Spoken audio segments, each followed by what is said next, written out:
মধ্যপ্রাচ্যে ক্রমবর্ধমান ভূ-রাজনৈতিক উত্তেজনার প্রভাব এবার সরাসরি এসে পড়েছে ভারতের দৈনন্দিন জীবনের এক গুরুত্বপূর্ণ খাতে, কন্ডোম উৎপাদন ও সরবরাহ ব্যবস্থায়। প্রায় ৮,১৭০ কোটি রুপির এই বিশাল শিল্প বর্তমানে নজিরবিহীন সংকটের মুখোমুখি, যার ফলে বাজারে পণ্যের ঘাটতি তৈরি হওয়ার পাশাপাশি খুচরা পর্যায়ে দামের উল্লেখযোগ্য বৃদ্ধি প্রায় ৫০% পর্যন্ত ঘটতে পারে বলে আশঙ্কা করা হচ্ছে। এই পরিস্থিতির জন্য সাধারণত যেভাবে চাহিদা বৃদ্ধিকে দায়ী করা হয়, এখানে তা নয়, বরং মূল সমস্যাটি সৃষ্টি হয়েছে সরবরাহ ব্যবস্থায়।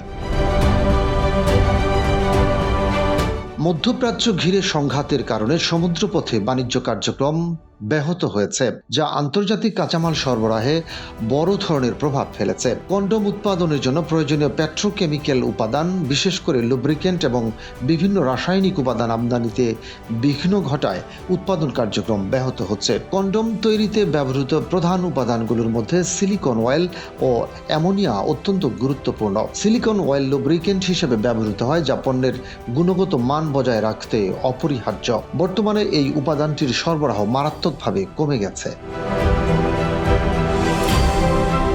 অন্যদিকে ল্যাটেক্সকে স্থিতিশীল রাখতে ব্যবহৃত অ্যামোনিয়ার দাম ৪০ থেকে ৫০% পর্যন্ত বেড়ে যেতে পারে বলে ধারণা করা হচ্ছে। এতে উৎপাদন খরচ বহুগুণ বৃদ্ধি পাচ্ছে। ভারত বিশ্বের অন্যতম বৃহৎ কন্ডোম উৎপাদনকারী দেশ, যেখানে বছরে ৪০০ কোটিরও বেশি কন্ডোম উৎপাদিত হয়। এই বিশাল উৎপাদনের একটি বড় অংশ আসে রাষ্ট্রায়ত্ত প্রতিষ্ঠান HLL লাইফ কেয়ার লিমিটেড থেকে, যারা একাই বছরে প্রায় ২২১ কোটি কন্ডোম উৎপাদন করে। এছাড়া বেসরকারি খাতের বড় প্রতিষ্ঠান যেমন ম্যানকাইন্ড ফার্মা এবং কিউপিড লিমিটেডও এই শিল্পে গুরুত্বপূর্ণ ভূমিকা রাখে।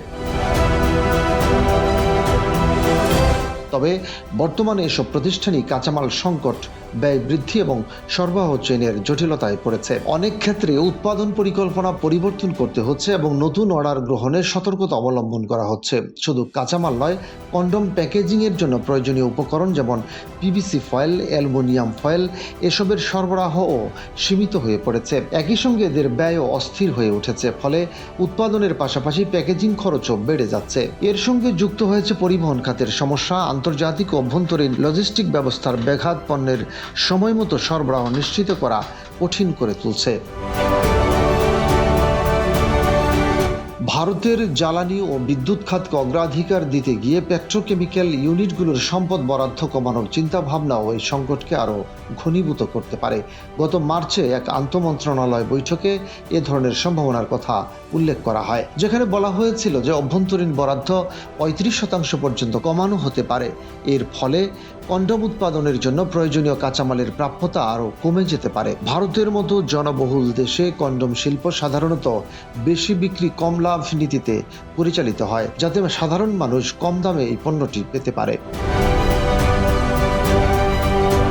কিন্তু বর্তমান পরিস্থিতিতে উৎপাদন খরচ অনিশ্চিত হয়ে পড়ায় এই ব্যবসায়িক মডেল মারাত্মক চাপে রয়েছে। উৎপাদকদের জন্য দাম নিয়ন্ত্রণ করা ক্রমেই কঠিন হয়ে উঠছে। বিশেষজ্ঞরা সতর্ক করে বলেছেন, এই সংকট কেবল অর্থনৈতিক সমস্যা নয়, এটি একটি সম্ভাব্য জনস্বাস্থ্য সংকটও তৈরি করতে পারে। কন্ডোম পরিবার পরিকল্পনা এবং যৌনবাহিত সংক্রমণ প্রতিরোধে অত্যন্ত গুরুত্বপূর্ণ ভূমিকা পালন করে। যদি এর দাম বেড়ে যায় বা সহজলভ্যতা কমে যায়, তাহলে ব্যবহার কমে যাওয়ার আশঙ্কা রয়েছে। এর ফলে অনাকাঙ্ক্ষিত গর্ভধারণ এবং যৌনবাহিত রোগের ঝুঁকি বাড়তে পারে। ভারতের বড় শহরগুলো যেমন দিল্লি ও মুম্বাইয়ে ইতিমধ্যেই কন্ডোমের অনিয়মিত সরবরাহের চিত্র দেখা যাচ্ছে। ফার্মাসিগুলোতে পর্যাপ্ত স্টক না থাকা এবং সরবরাহ বিলম্বিত হওয়ায় বাজারে অস্থিরতা তৈরি হয়েছে। রশিদ কামাল, বাংলাবাজার পত্রিকা।